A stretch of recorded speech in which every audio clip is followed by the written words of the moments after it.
está una imagen de nuestro querido maestro Xolo, como le decíamos de cariño, en su cubículo, donde él tenía atrás en su pared una serie de instrumentos agrícolas muy interesantes, que no eran adornos, se hizo molestaba cuando uno los calificaba de esa manera, sino que eran un reflejo de la sabiduría empírica de los campesinos, cómo modifican esos instrumentos para poder realizar diferentes prácticas de lo que llamamos agricultura. Y le llamamos así, puede ser polémico, pero entendemos que la agronomía pues es el campo científico, no una ciencia, es una rama de la ciencia que trata de entender las interrelaciones hombre-planta, que es el ámbito de la etnobotánica, pero en particular en lo que se refiere a las especies que consideramos cultivadas y o domesticadas. Bueno, todo esto ustedes ya lo saben, nuestro país tiene una gran biodiversidad y dentro de esta un amplio conjunto de taxa, vegetales, animales, de microorganismos que conforman la llamada agrobiodiversidad.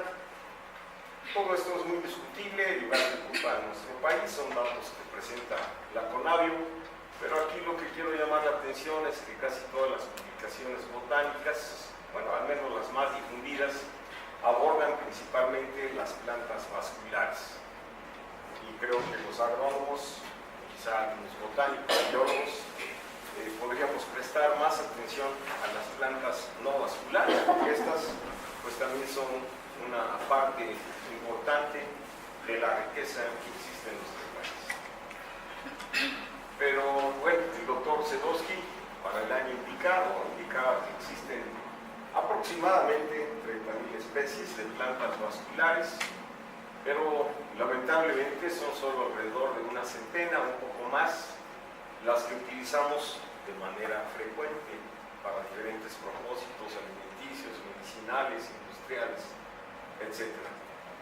En pocas palabras, pues existen más de 25.000 especies que todavía se ubican en la categoría de silvestres, a las cuales no le hemos puesto tampoco atención, al menos los agrónomos. Voy a hablar del campo que conozco.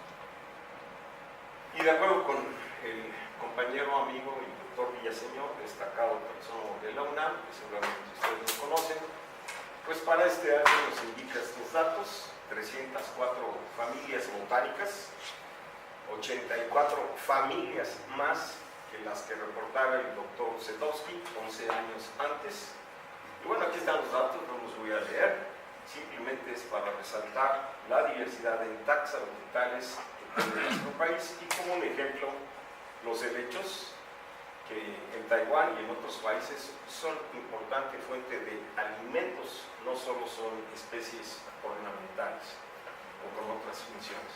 Pues acá los muchachos colectando y los taxónomos en sus quehaceres tradicionales muy importantes. Esto es interesante, esta gráfica que deriva de una serie de conversaciones con el maestro Hernández, con el doctor Kohashi, con el doctor Edmundo, entre otros, y en el banco de germoplasma insistimos en que una cosa es conservar el germoplasma vegetal per se, las semillas o las plantas en un jardín botánico, y otra cosa es conservar a las plantas como recursos, es decir, a este subconjunto. Y utilizando estos diagramas de Ben Euler, en la parte de las matemáticas que se llama teoría de conjuntos, pues tratamos de enfatizar que las plantas de mayor interés antropocéntrico, los recursos vegetales, se derivan de la intersección entre los elementos que conforman la cultura, como el rasgo fundamental de la evolución de nuestra especie, el o los tipos de vegetación. Nosotros seguimos el sistema que propusieron los doctores Faustino Miranda y el propio maestro Hernández. Ellos hablan de 32 tipos de vegetación. El doctor Sedosky solamente habla de 9 tipos de vegetación, incluyendo la acuática. Hay razones para hacerlo de esta manera. y el medio ecológico, cuyas amplitudes ilimitantes, términos utilizados por el maestro, afectan tanto a los seres humanos como a las plantas y, en consecuencia, a los recursos vegetales. Entonces, lo que pretende decirse con este esquema es que si queremos conservar a las plantas como recursos, tenemos que considerar aspectos, desde luego, ecológicos, botánicos, pero también culturales. Aquí surge un problema porque el germoplasma vegetal, como las semillas que conservamos en el banco, pues es un tema interesante. Podemos conservar vivas esas semillas más de un siglo a menos 20 grados Celsius y 15% de humedad relativa, con un cierto proceso de acondicionamiento. Pero decía el maestro Hernández, y la cultura no la podemos congelar. Eso quisieran algunos. Entonces, pues aquí el maestro en otra imagen opina respecto al concepto de agricultura, y me parece importante que él subraya que no solo se trata de un proceso productivo, como algunos lo consideran, con el objetivo de generar mercancías para vender y obtener ganancias, sino que también implica, desde que está el hombre involucrado en los agroecosistemas, pues sentimientos, angustias, esperanzas en lograr alimentar a la familia, sobre todo la familia tradicional. Y creo que es un aspecto que distingue el concepto de agricultura que tenía el maestro de otros. Y si estamos de acuerdo en este aspecto de que para conservar a las plantas como recurso necesitamos ajustar, experimentar, evaluar procedimientos para la conservación del germoplasma per se, de las semillas, de las plantas vivas, de los meristemos a través del cultivo de tejidos, etcétera, pero también necesitamos entender los aspectos culturales que están involucrados en el manejo de los agroecosistemas. Pues aquí en un muy común día nublado allá en Cuetzalan, la danza de los voladores, que es, a veces lo vemos como turistas y dice uno, pues está peligroso, hacemos algún comentario intrascendente, pero muchos de aquí saben lo que significa esta danza. Las vueltas que dan los compañeros totonacos son muy precisas y se refieren a la dirección de los 4 puntos cardinales, y el quinto individuo pues va dirigiendo al son de tocar la flauta y el tambor, va dirigiendo su posición sobre todo hacia la quinta dirección, que es la que establece, según esta filosofía, el contacto con los dioses. Y al respecto es interesante recordar que nuestro país se llama México, así debería de pronunciarse, y que quiere decir en el ombligo de la luna, pero el ombligo se refiere a la quinta dirección.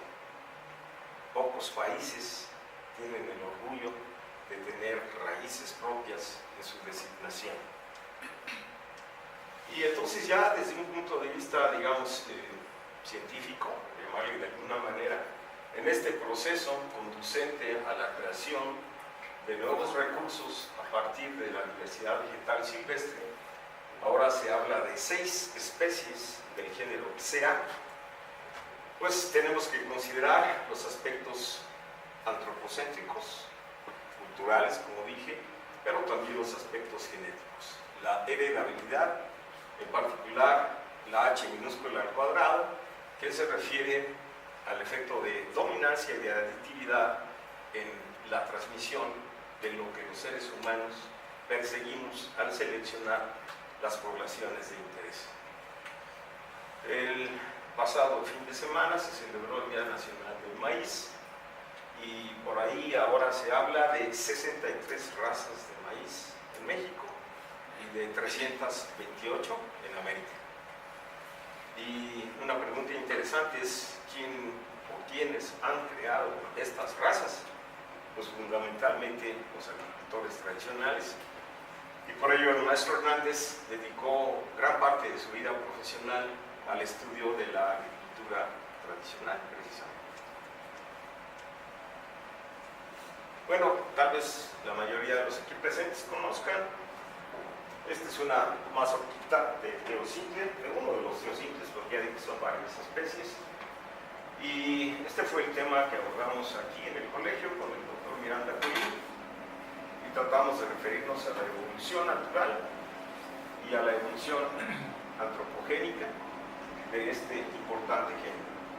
Vean una mazorquita que puede ser en promedio de 7 centímetros, pero una mata de teocintle, no una planta, una mata de teocintle con sus hijuelos, según nuestras cuentas, puede producir hasta 1024 mazorquitas. 1024. Y es muy interesante porque el doctor Jean Bernes, director del Instituto de Genética de Francia, él dice que los agrónomos deberíamos de considerar hasta dónde conducir la domesticación de algún recurso. Porque si a esas 1024 mazorquitas le separamos los frutos, los cariópsides verdaderos que están aquí adentro de esta cápsula, llamarle de una forma, esa cáscara dura está integrada por la pluma y por el raquis. Eso me lo dijo el doctor Engel. Y esta estructura se llama propágulo, pues por razones obvias. Pero si separamos los frutos y los extraemos, estos son los frutos verdaderos. Estos son los propágulos, que son de diferentes colores, según el momento en que ocurrió la polinización y la fertilización. Y ponemos los frutos de esas 1024 mazorquitas en un lado de la balanza y desgranamos la mazorca más grande que se imaginen de Iowa, donde hay 28 toneladas de rendimiento por hectárea, y ponemos sus frutos del otro lado. Según el doctor Jean Bernes, el rendimiento metabólico es estadísticamente igual. Lo que cambia es el índice de cosecha, o sea, hacia dónde se dirigen los fotosintactos, a formar más de 1000 mazorquitas o una o dos mazorcas grandes. Es muy interesante eso. Y bueno, el punto de esta investigación era tratar de entender qué fue lo que vivieron nuestros antepasados para decidir invertir tiempo, esfuerzo en la selección de las poblaciones silvestres de lo que hoy llamamos maíz y crear el maíz. Esta es una evidencia de lo que dije al principio. Sin cultura hubo, hay y habría plantas, pero no necesariamente recursos. Son cosas diferentes. Entonces, el hombre en medio, como el creador del maíz, y al fondo un Muqueshcomatl como una evidencia de nuestros antepasados en la conservación de esa diversidad. Un Muqueshcomatl es un banco de plasma, como quiera que se vea. Y aquí, tratando de entender, como decía el maestro, si entrevistamos a los agricultores, a los campesinos alrededor del colegio de Chapingo, en Boyeros, por aquí, oiga, ¿qué opinas sobre los teocincles? La mayoría nos van a pedir la receta de un herbicida para acabar con esa planta, porque por su rusticidad, por la forma en que maduran y se dispersan los propágulos, pues fácilmente le gana al maíz. Pero entonces, ¿qué le habrán visto nuestros antepasados para crear al maíz a través de mucha paciencia en la selección? Proponemos, el doctor Miranda y otros colegas, que quizá las palomitas hayan sido una de las primeras razones, de los primeros móviles, decía Solo, conducentes a la creación del maíz. Esta que está en medio, aquí está la regla, es una palomita de teocintle, no es de maíz. Y fue muy emocionante, muy interesante cuando dejamos caer en las cenizas calientes los propágulos. No todos revientan, pero muchos sí. Y a veces esa expansión libera a esta cápsula dura como casquillo de bala. Sale por allá el casquillo y acá la palomita. Y ahí entra en acción uno de los 3 atributos que el maestro consideró importantes para distinguir a los seres humanos trascendentes. Él hablaba de la inteligencia, indiscutible el concepto, tiene que ver con la capacidad de racionalizar las cosas. También nos habló de la sensibilidad humana, que nos hace sentirnos mal ante una injusticia o de apreciar cierto tipo de música o un poema. Pero también destacó la importancia de la curiosidad humana. Y yo lo decía, sin curiosidad, pues no hay preguntas. Sin preguntas, no hay respuestas. Y sin respuesta, pues no avanza la ciencia. Así de importante es la curiosidad. Y entonces, tal vez un niño, una niña, con esa curiosidad que a veces sentimos cuando somos chicos, a veces luego la vamos perdiendo, levantó esa bolita blanca y la llevó a su boca, por curiosidad o por imitación de algún animal. Y yo no sé si a ustedes les gustan las palomitas, pero a la mayoría de las personas con las que he hablado sí les llaman la atención. Esta forma de utilización pudo haber sido uno de los móviles iniciales conducentes a la creación del maíz. La tortilla en México pues es muy importante, pero no pudo haber sido la razón inicial, porque primero se necesitaba producir de manera controlada el fuego, tener la tecnología para elaborar utensilios de cerámica, entre otras cosas. Pero las palomitas, sí. De hecho, hay reportes en varios artículos actuales, algunos de ellos publicados por Patricia Columna y Daniel Sisumo, también colegas aquí en el colegio, en donde en Colima, en algunos lugares de Jalisco, hasta la actualidad la gente hace palomitas de queosín en esos lugares. Y bueno, entonces ya que el paso de aquí a acá, eso es lo que llamamos domesticación. Y ahora, ya dije, tenemos registradas, a lo mejor son más, a lo mejor son menos, dependiendo del concepto que tengamos, pero se postula que son 63 más. Y entonces, tratando de enfatizar el aspecto cultural, el maestro Hernández siempre insistió en quienes tenemos formación más de tipo biológico, agronómico, en tratar de empezar un poco como antropólogos, y a algunos antropólogos los invitaba a pensar como biólogos o como agrónomos, porque de lo contrario no se entendería este proceso del que estamos hablando, la fitodomesticación. Entonces, más que el aspecto folclórico, así de la vestimenta y eso, que a algunos les preocupa, lo que nos preocupa a algunos es la inteligencia que está en las mujeres, en la mente de los hombres, y tratar de utilizar como marco de referencia, al menos como hipótesis de trabajo, ese conocimiento empírico tan valioso. Y en consecuencia, los recursos vegetales los podemos involucrar aquí, en su forma silvestre. Aquí hay mucho que hacer. En las plantas toleradas, hay plantas, por ejemplo, en Yucatán, como los árboles de ceiba, que se manejan bajo rosa, tumba y quema, y que se toleran, como entre los seres humanos. Algunos nada más decimos yugo y ya. Y hay algunas plantas que se fomentan conforme van incrementándose el interés humano hacia el aprovechamiento de esa planta, se va encaminando hacia su cultivo y su posible domesticación. No todas las especies vegetales se dejan domesticar. Cuando se pasa el tiempo de nixtamalización ya no se puede aplaudir.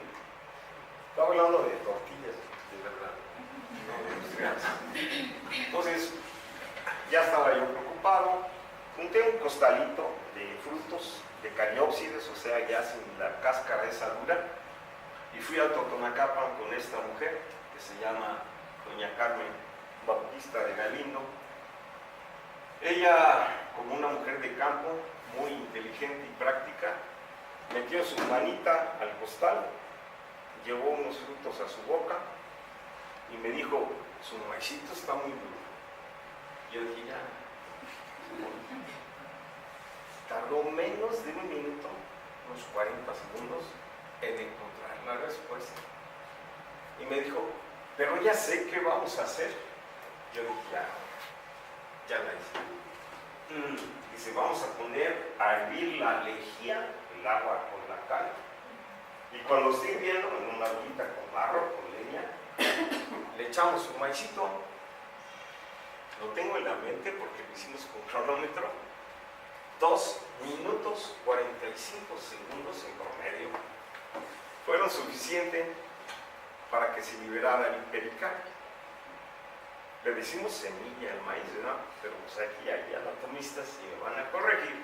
Es un fruto y el pericarpio requiere de la cal pues, para permitir su humedecimiento, expansión, etc. 2 minutos 45 segundos. Y el nixtamal estaba listo, claro, listo, entre comillas. Tuvo todavía que dejar la masa de nixtamal a punto, pues así, ¿verdad? En el metate a mano. Y yo contando el número de vueltas que le daba, que regresaba de aquí, porque tiene pendiente, ¿no? El metate. Y entonces regresaba con su mano hacia arriba, 1, 2, 3, hasta 7 veces tuvo que regresar. Y aquí yo estoy convencido de que la mano de la mujer no hay equipo que tenga la sensibilidad de la mano de la mujer, porque ella es la que dice, ya está a punto para empezar a formar la tortilla. Y fueron hasta 7 veces, pero lo logró. Aquí está en ese proceso y aquí ya está aplaudiendo, dice el maestro en su artículo sobre la exploración botánica, el típico aplaudir en las mañanas para hacer las tortillas. Por cierto que el doctor Miranda nos obligó a hacer tortillas redondas, cuadradas, triangulares, para demostrar la razón de ser de que las tortillas sean circulares. Y hay detalles muy interesantes. Y con la leña y con un teletermómetro y la especie que se utiliza para la leña, etcétera, una serie de controles para que hubiera menos sesgo estadístico. Y ahí están los datos, el biosimple, sin el raquis, sin esa estructura dura. Aquí están los tiempos, horas, minutos y segundos. El coeficiente de variación, la diferencia mínima significativa y con algunas razas de maíz. Lo interesante es que no solo se pudieron hacer las tortillas, bueno, las hizo ella, no las hice yo.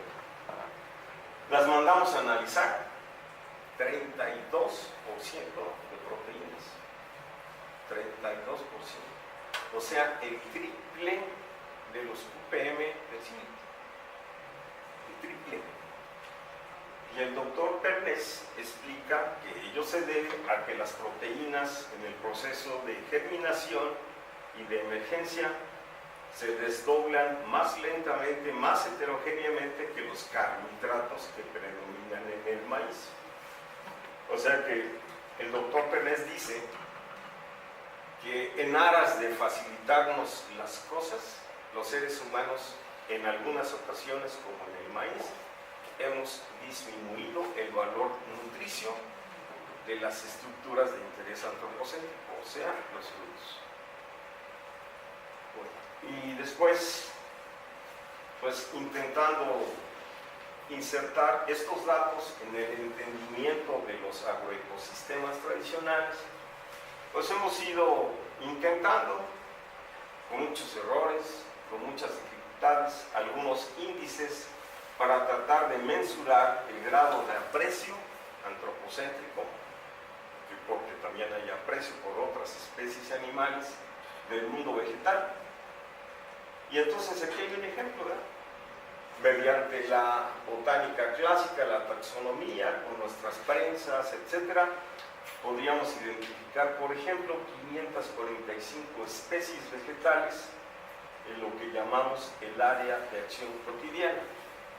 Esta área está conformada pues, por los caminos que recorre el campesino de su casa a la parcela, de su casa a su huerto, de su casa al tianguis, de su casa al río. La sumatoria constituye el área de acción cotidiana y si encontramos este número de especies, no necesariamente todas ellas son percibidas como recurso. es lo que tratamos de medir mediante esta sencilla ecuación para determinar cuáles de esas especies son recursos. Esto me trae a la mente una anécdota graciosa pero inolvidable. Alguna vez que estábamos ahí con mi maestro, que tenía mucha paciencia para tolerarnos en cualquier momento en su cubículo, allá en Chapingo, llegó un muchacho de la prepa y dijo: oye maestro, me dijeron que viniera con usted porque nos dejaron una tarea sobre los centros de origen de las plantas cultivadas. El clásico trabajo, ¿no?, de Vavilov. Y el muchacho preguntó al maestro: ¿de dónde es originario el trigo, maestro? Solo estaba en su escritorio y estaba escribiendo y le dijo: no sé. ¿Y la papa, maestro? No sé. Y este muchacho imprudente: pues a mí me dijeron que usted sabía, por eso vine. Entonces ya se levantó solo y le dio un zape. Le dijo: pregunta con precisión, ¿a cuál de las 78 especies del género Solano te refieres como papa? Porque hay papas mexicanas, ¿no? Solanum demisum, por ejemplo, es una de muchas papas mexicanas. Que Solanum tuberosum sea la más importante económicamente es otra cosa. Trigo, hay muchas especies del género Triticum, y dentro de Triticum vulgare hay ploidía, hay diploides, hay tetraploides, hay hexaploides.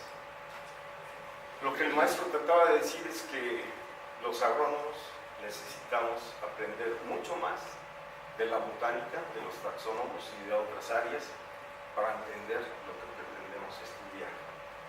Y vean, este es el trabajo clásico de Vavilov, y casi todos son 8 y serán 8 y únicamente 8. No es cierto. El conocimiento va avanzando y aquí está el paisano de Vavilov, Zhukovsky, y dice: bueno, pues también los negros lograron domesticar. Aquí en África hay varias especies.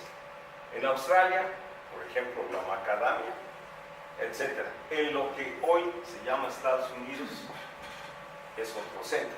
Que hoy sea Estados Unidos es otra cosa. La naturaleza no tiene fronteras. Bueno, y algunas preguntas, decían, algunas interrogantes críticas en el ámbito del etnobotánico. Bueno, son solo 3 de muchas. Y entonces, el maestro insistió en sus últimos años de vida en entender, en considerar como la unidad de estudio de los agrónomos, de los etnobotánicos, ¿por qué no?, de los botánicos, al agroecosistema.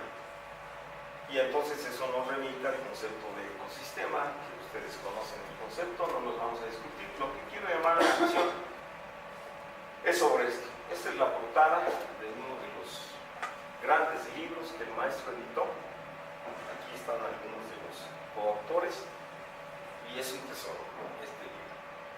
Decía: está bien obtener datos de las especies del jitomate, del amaranto, de los maíces, pero necesitamos prestar atención a las interrelaciones entre las plantas mismas, entre el amaranto, el frijol, el maíz y el suelo, y entre el suelo y las plantas y el clima, y al final de cuentas entre todo eso y el hombre, porque sin el hombre pues no serían agroecosistemas, tal vez serían ecosistemas u otro tipo de sistemas. Esta foto la tomó un servidor, no se me olvidará, porque yo subí como a las 4 de la mañana a esta parcela que llamamos el Cacahuatán, son casi 3 horas, en una pendiente. Pues uno siente que se va la vida en esa subida, ¿no? Y aún jóvenes, algunos muchachos no llegan. Pues no sé si 100%, pero una pendiente bastante fuerte, por acá recuperándose a través de la sucesión vegetal, lo que fue selva alta y mediana perennifolia, que se deja en descanso, decía el maestro en barbecho, y el entendimiento de esa sucesión es fundamental para hablar de eso que llamamos últimamente sustentabilidad. El maestro nunca utilizó esas palabritas, ni sustentabilidad, ni resiliencia, pero con otras palabras nos dijo lo mismo, creo. Hablaba, por ejemplo, del uso no expoliativo de los recursos. Estas eran sus palabras. Este libro ya lo tenemos digital, creo que lo traigo aquí por si alguien lo quiere, porque donde no sea la biblioteca, pues ya no existe. Y entonces tratamos de ubicar algunas variables para entender esa dinámica de los agroecosistemas. Tipos de agroecosistemas, pues hay tradicionales, hay modernos, están en transición, etc. Y todos estos son variables que hemos tratado de medir, de evaluar, a veces experimentalmente, a veces no. Según el doctor Méndez, además de la experimentación, hay otras 8 rutas para abordar el estudio científico de un fenómeno. No es solo la experimentación. Esto es en una parcela de una comunidad náhuatl que se llama Chicoacencuautla, en donde todavía el manejo, la dobla de maíz, por ejemplo, es fundamental para que logre llenar la mazorca, entre otras cosas. Bueno, acá se me olvida esto. La energía invertida es otra variable.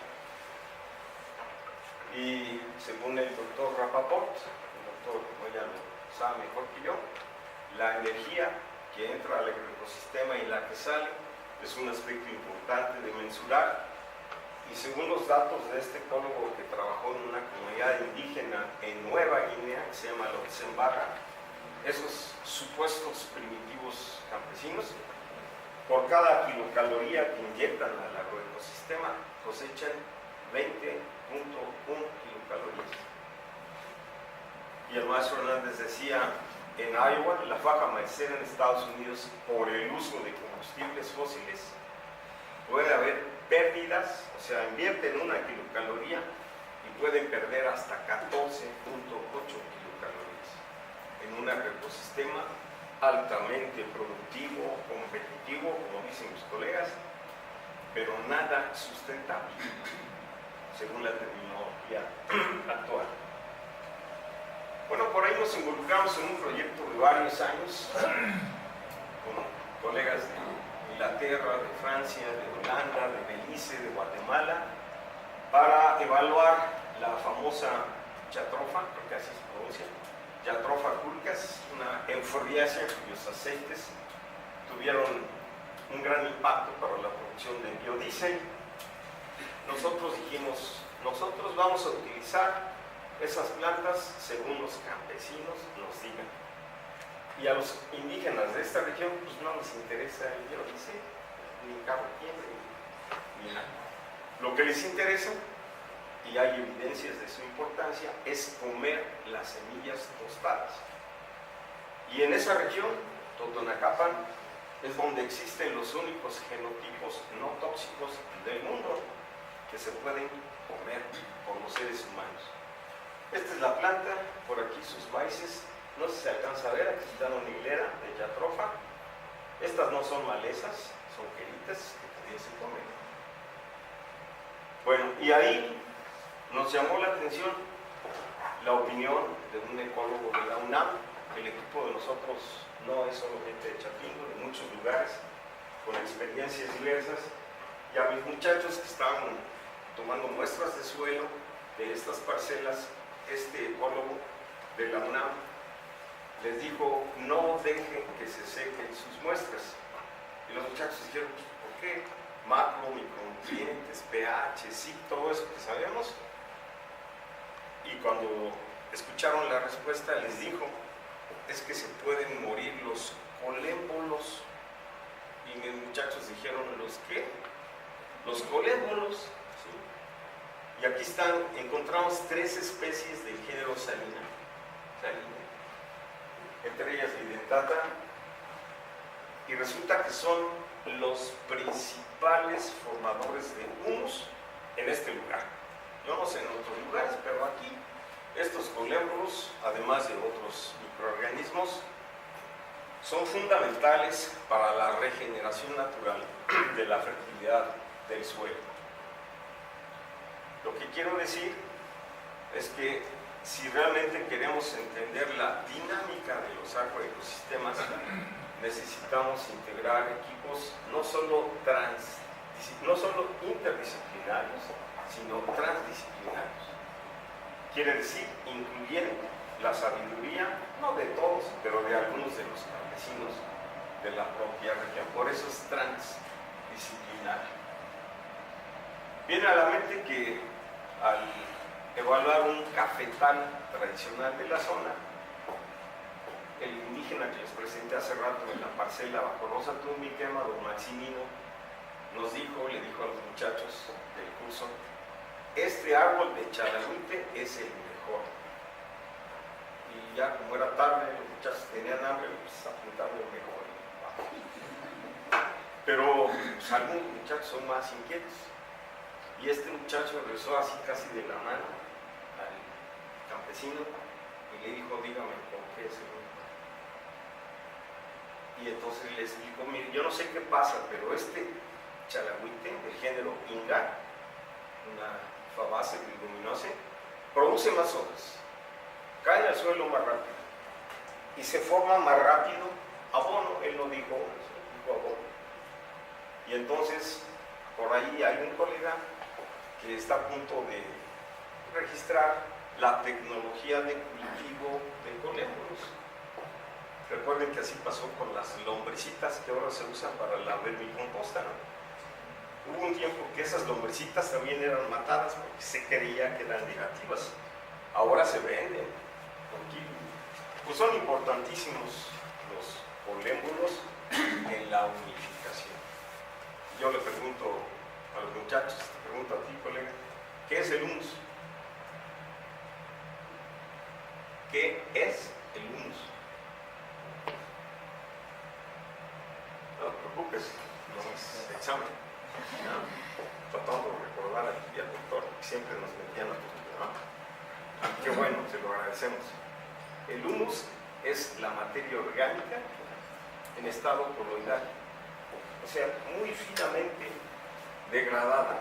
Una cáscara de plátano que avientes, incluso puede dañar a la planta en ciertos momentos en los que se va descomponiendo. Los organismos que llevan al estado coloidal a la materia orgánica, entre otros, son estos.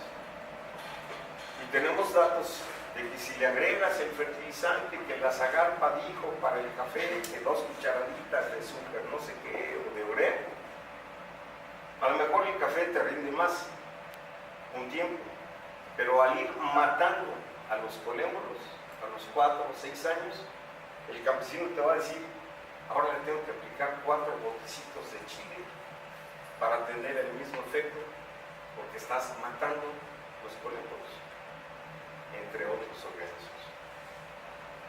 Entonces, la palabrita esta de sustentabilidad, creo que no tendría razón de ser sin que a la vez hablemos de conservación. A la vez, decía el maestro Hernández, ¿cómo decía el maestro? No se me duerma. Concomitantemente, ¿verdad? Decía yo, concomitantemente, para hablar de sustentabilidad hay que hablar de conservación. ¿Conservación de qué? De nuestras culturas, que son varias, y de nuestro germoplasma. Esta es una fotografía del banco de germoplasma que está allá en Chapingo, pero no es de Chapingo, es de México. Ahí están colegas de la UNAM, del Politécnico, de la NARCO, de la Universidad de Guadalajara. Son 27 instituciones. No es de Chapingo, es de México. Y esto lo hicimos con los holandeses en Wageningen. Tienen un equipo sorprendente, son componentes principales. Y vean, estos son los genotipos del Totonacapa. Vean qué alejados están. Estos son de la India, algunos son de África, bueno, son en cuanto a que ahí se cultivan. Estos son extremadamente tóxicos, pueden ser mortales. Pero estos, debido a la domesticación, se pueden comer. De hecho, ese atributo tan importante ahora en Yogualichan, no sé si conocen por allá, Cuetzalan, abajo de Cuetzalan está Yogualichan, que fue el antecedente para crear el Tajín, que es una maravilla. Es un calendario agrícola. La llamada pirámide de los nichos tiene 365 nichos. Es un calendario. Y a veces lo vemos así como una curiosidad. Bueno, esta es una evidencia del efecto de domesticación por los totonacos. Y no hay otros en el mundo que se puedan cumplir. Hubo un momento, el tercer año, este proyecto duró 9 años, en que nos estaban exigiendo mezclar en los experimentos estos genotipos con todos estos. Nosotros dijimos, si quieren, pues aquí dejamos el proyecto, pero no vamos a hacer lo que los holandeses quieran, aunque ellos paguen. Y ganamos la discusión. Y entonces se respetó el criterio, que desde un principio les dijimos, nosotros vamos a utilizar la diatrofa, como lo diga nuestra gente, no como lo quieran ustedes. Y lo ganamos. Y entonces, ahora las mujeres nahuas y totonacas venden las semillas ya tostadas en bolsitas, en frascos, afuera de Yogualichan a un buen precio. Lo comen como si fueran cacahuates, saben de cacahuate y ajonjolí. Muchas proteínas, hasta 42% de proteína, y no en grandes cantidades, pero sí tiene un poco de aminoácidos esenciales.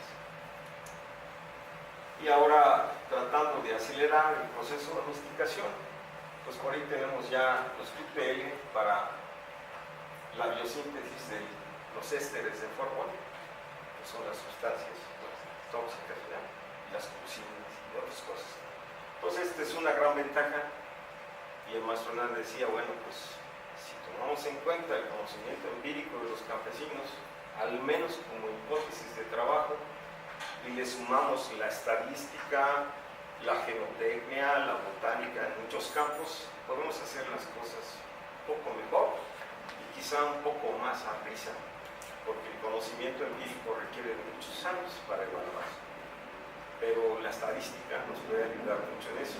Esto lo digo porque a veces algunos consideran al maestro como un retrógrada que quería que todo se hiciera como en el pasado remoto, y el maestro nunca dijo eso. Lo que dijo es que necesitamos primero entender lo que hace el campesino y después hablar. Cuando estábamos en cuarto año de fitotecnia, empezamos a salir con el maestro. Nuestro sueño era tener un curso que se llamaba Semestre de Campo. No lo logramos, fuimos con Cholo, nos dijimos, como decía, ¿cuál es el problema? Lo espero aquí el sábado. ¿A qué hora, maestro? A las 4 de la mañana. A las 4 de la mañana.